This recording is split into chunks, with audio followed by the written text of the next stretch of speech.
Estás viendo este video, te vas a informar acerca de los avances de las telecomunicaciones. Yo les voy a hablar sobre el origen de estas. La comunicación de información entre dos personas distantes, ya sea oral, escrita o gestual, precisa de al menos de que una de ellas se mueva al punto donde se encuentra la otra. A distancia puede ser preciso contar con unas vías adecuadas y un sistema de desplazamiento lo bastante eficaz. Entonces, no tiene sentido que un mensajero nos informe de que un ciclón está avanzando sobre nuestra ciudad 3 días después de que el ciclón ya llegó y haya hecho estragos en ella. Podríamos considerar el origen de las telecomunicaciones en tiempos muy remotos, cuando la información a transmitir se enviaba a través de mensajeros, que a pie origen de las telecomunicaciones en tiempos muy remotos, cuando la información a transmitir se enviaba a través de mensajeros, que a pie o a caballo recorrían grandes distancias. El uso de mensajeros es poco eficiente, pues los mensajes pueden perderse, ser interpretados mal y en cualquier caso el retraso que sufren lo hace poco válidos en ciertas situaciones. Los primeros sistemas de telecomunicación eran siempre por y para el servicio del Estado. En el pasado, los sistemas de telecomunicación aparecen pronto en aquellos pueblos que por se vieron obligados a contar con algún medio de envío rápido de noticias, señales luminosas, de humo o sonidos de tambor.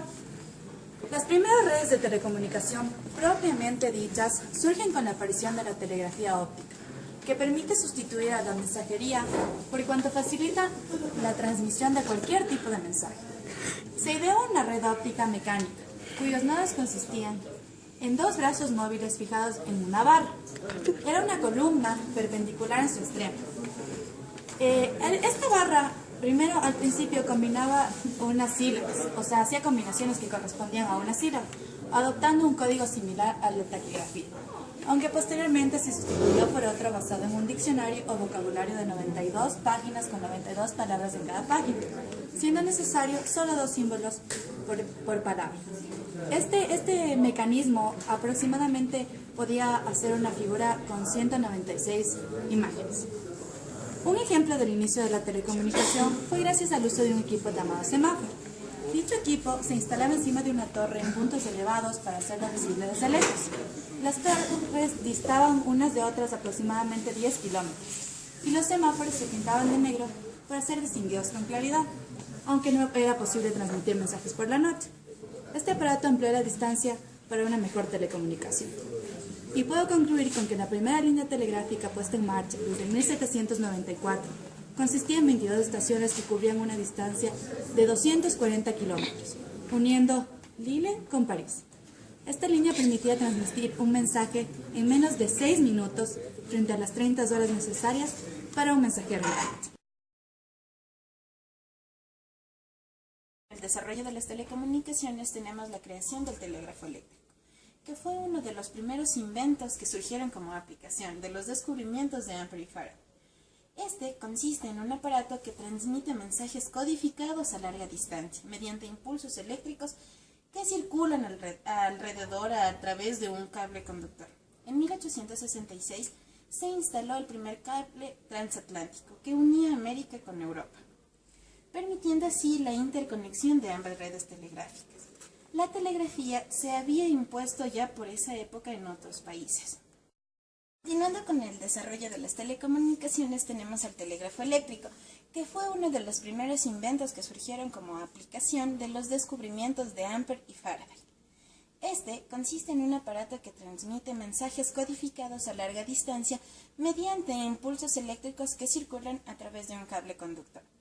En 1866 se instaló el primer cable transatlántico que unía América con Europa, permitiendo así la interconexión de ambas redes telegráficas. La telegrafía eléctrica se había impuesto ya por esa época en otros países de Europa. La telegrafía incluye varias formas recientes de transmisión de datos, tales como fax, redes electrónicas o redes, en general, redes. Los mensajes de telegrafía eran enviados inicialmente por operaciones de telégrafo, que estaban en código Morse y eran conocidos como telegramas. Posteriormente, los telegramas serían enviados a través de unas redes de telex, definiendo lo que anteriormente dijimos. Un telegrama es así un mensaje de texto breve que se envía rápidamente mediante una codificación. Este se lo utilizó para transmitir información muy importante con pocas palabras y de forma rápida con respecto a una carta. Actualmente los servicios de telegrafía se encaminan hacia su extinción, como por ejemplo tenemos a Western Union, la compañía de telégrafos dominante en los Estados Unidos que desde su fundación en 1856 se reorganizó debido a que esto de la telegrafía ya no era tan rentable, por lo que ahora se dedican más a la transferencia de dinero y servicios conexos. En el año del 2006, dicha empresa cerró sus servicios de telegrafía por completo.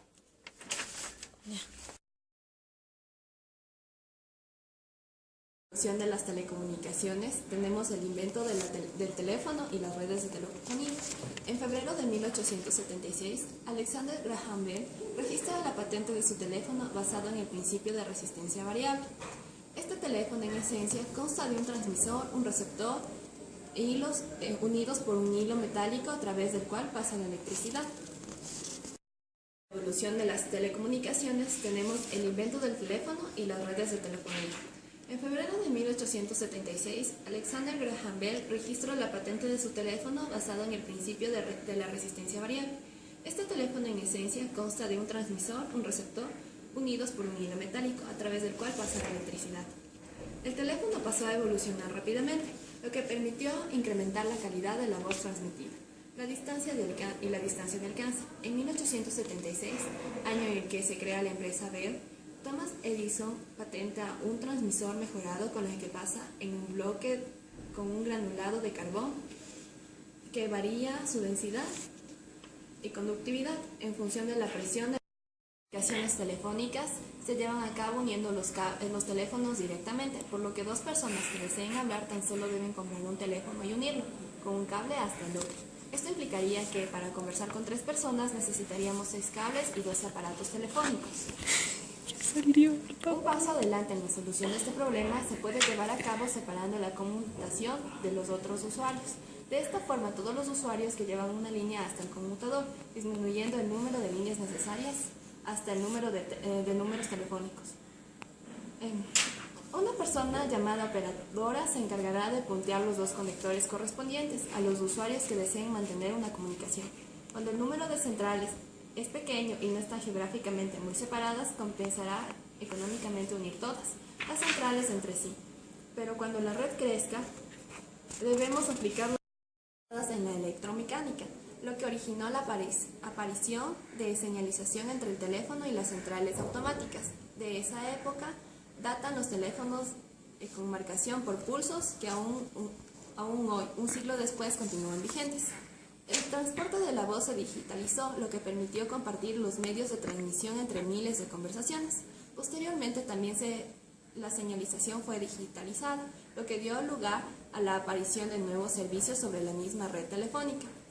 Aparecerán redes especializadas en el transporte digital de la gran capacidad, basadas en la fibra óptica y las redes exclusivamente dedicadas a la señalización, a la gestión y al mantenimiento. Todo ello será tratado en temas sucesivos, pero no hay que olvidarse que el funcionamiento básico de las redes de telefonía es el mismo expuesto en este capítulo y basado en la conmutación de circuitos, es decir, una asignación o un camino circuito por el tiempo que dure la comunicación y su posterior liberación.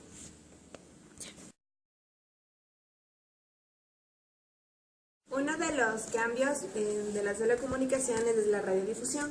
En 1821, Michael Faraday descubrió la inducción eléctrica, logrando corriente eléctrica a través del movimiento de un conductor alrededor de un imán permanente. Así pues, consiguió realizar el primer generador de corriente eléctrica a partir de energía mecánica. En 1864, Maxwell publica su teoría dinámica sobre los campos electromagnéticos, donde establece sus ecuaciones que demuestran que la radiación electromagnética se incrementa rápidamente con frecuencia. Es decir, para una señal de una potencia determinada se detectan más ondas electromagnéticas radiadas cuanto mayor es la frecuencia de dicha señal.